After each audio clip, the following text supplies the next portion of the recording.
भावांनो, मी आहे हरिद्वारमध्ये आणि पहिल्यांदा मनापासून समजायचं सॉरी, कारण का आपण आजारी असल्या पायी आता मला चालताना मला एवढा ताप होतो ना, तरी पण म्हटलं जाऊया तुम्हाला अपडेट देऊया.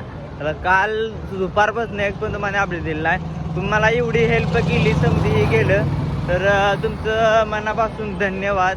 एवढी मला हेल्पही केल्याबद्दल. फक्त लय काय बोलणार नाही, अजून एक छोटीशी हेल्प पाहिजे, कारण तुम्ही एवढा विश्वास ठेवला. यात्रा फक्त आपण आता थोड्या वेळ थांबवणार आहे आणि परत डबल स्टार्ट करणार आहे. 1 महिना तर आपण जोपर्यंत ही होत नाही आणि मला मोर पण पेमेंट कमी पडते, मग गावावर जाऊन आपलं काय असेल ते कामी फिक्स करणार आणि ज्या टायमाला आपलं समजा कंप्लीट होईल त्या टायमाला कंप्लीट झाल्यानंतर मग डबल हरिद्वारमध्ये यात्रा थांबवली. तर हरिद्वारमधनं समजी यात्रा कंप्लीट केल्यानंतर मग डबल इथून हरिद्वारमधून 4 धामची यात्रा पैदल स्टार्ट करणार. फक्त आता तुमची छोटीशी हेल्प पाहिजे मला.